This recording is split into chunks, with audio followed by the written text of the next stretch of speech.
us up a little bit, and then we got scared to dream and think about those things. And I know for most of you, and knowing several of you in the room here, those are not going to be the red Ferrari type of dreams or the multi-million-dollar house. You want to spend more time with your family. For me, one of the things is having security, not having to worry what's going to happen next month. If something does happen, I am taken care of. And I know for those of you with families, that's probably bigger than ever.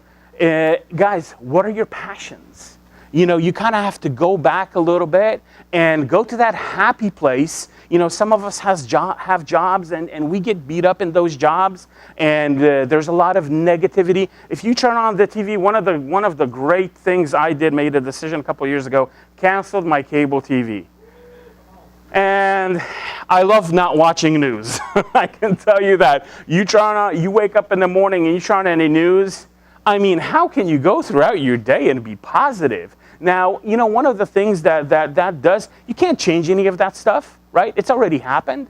But, one of the things, guys, find the passions that you have and share that. I made myself a little note here. In Ambit, even in our business presentation, we start off with a why, right? When we invite someone, we're supposed to share why. When we find a customer, we're supposed to, again, tell them why we're doing Ambit and why they will do us a favor, right?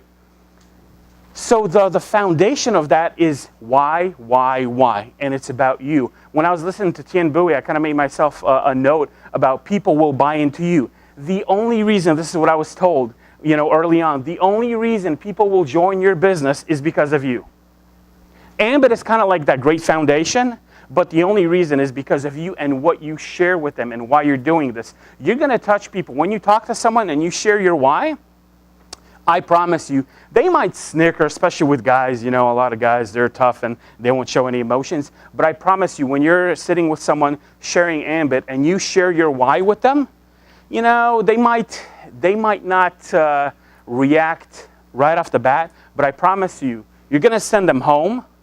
When they lay their head down on their pillow, they're going to be thinking about that. Because I promise you, most of the people that we talk to, same people, similar demographics, similar incomes, dealing with the same set of problems. Now, sometimes on the outside, they might not look it, but I promise you they are deep down inside. This is why, see, sharing your why is going to cost you. It's not going to cost you money, but it's going to cost you to open yourself up and to give of yourself. And I promise you, the more you give, the more you get back. And, and I know we're talking about stuff that has nothing to do, well, how the heck do I invite someone? But I promise you, when you start sharing about your life, about your passion, what do you want to do, people will listen. They will ask you, what the heck are you doing? I'm curious. See, we just want to get people curious. And your why is a great tool to do that. Now, all this sounded awesome and somewhat positive, passions, whys. But on the other hand, I want to get a little bit more serious with you guys. What don't you want to happen to you? Or what are you afraid of? Think about that. What don't you want to happen to you this week, this month? And I've got a few examples for you. Car repossessed, eviction, foreclosure, losing your job, working your whole life without retirement. Now, I know some of those things on there are maybe not the most happy and positive things, but those things are real. And a lot of you in this room today are dealing with those. And you have that pressure on your back and you're thinking about that. Gosh, when I hear financial freedom, but you can't make your car payment, it's hard to go and say to someone, hey, financial freedom, awesome, right? You have all this on your back.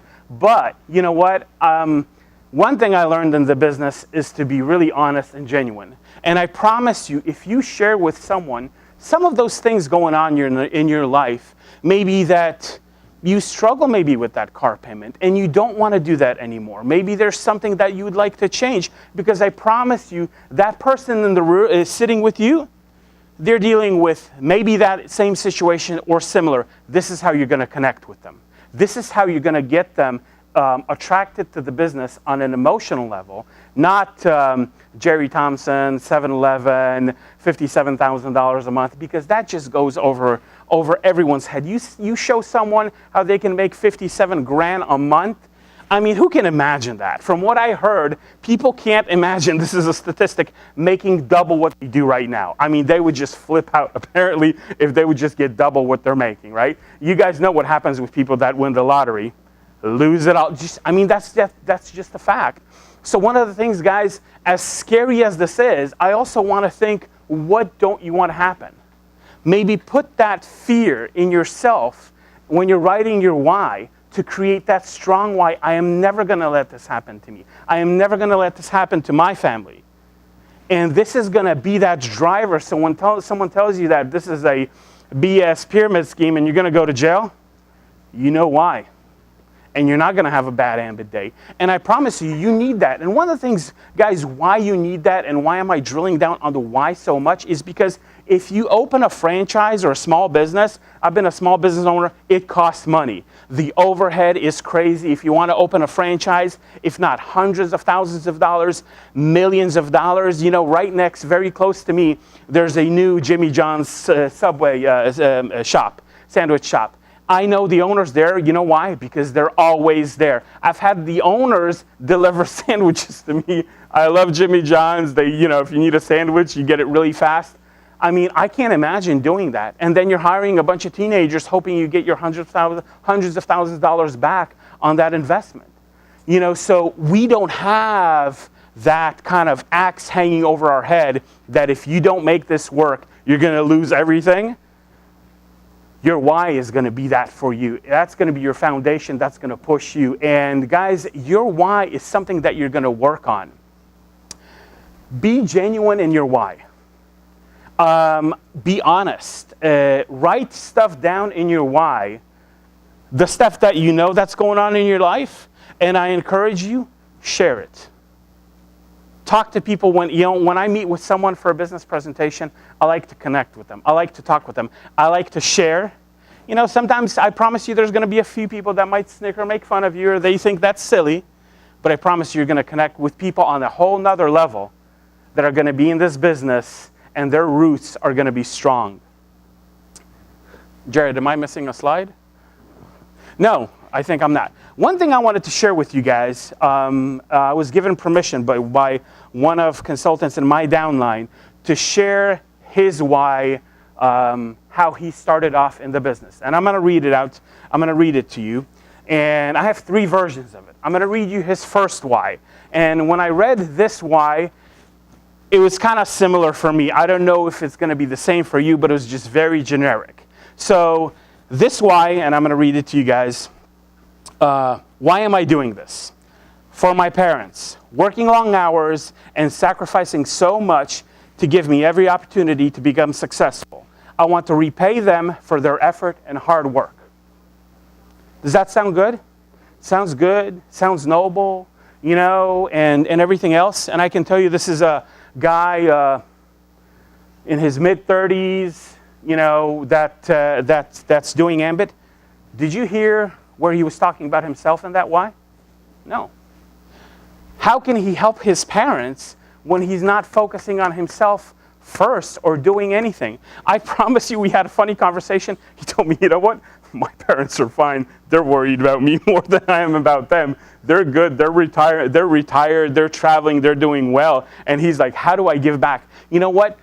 That was kind of my why similar when I started. It was about my mom. My sister at the time was pregnant. She just had a baby. I was like, I'll open an account and I'll help them and we'll start something for the future, this and that. Nowhere was I in that why.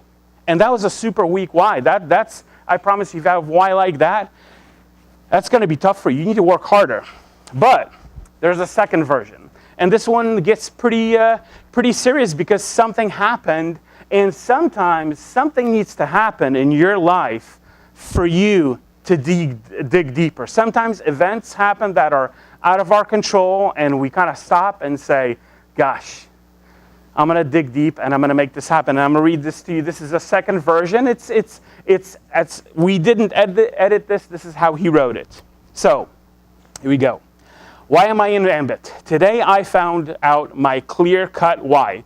I woke up to my car being repossessed today.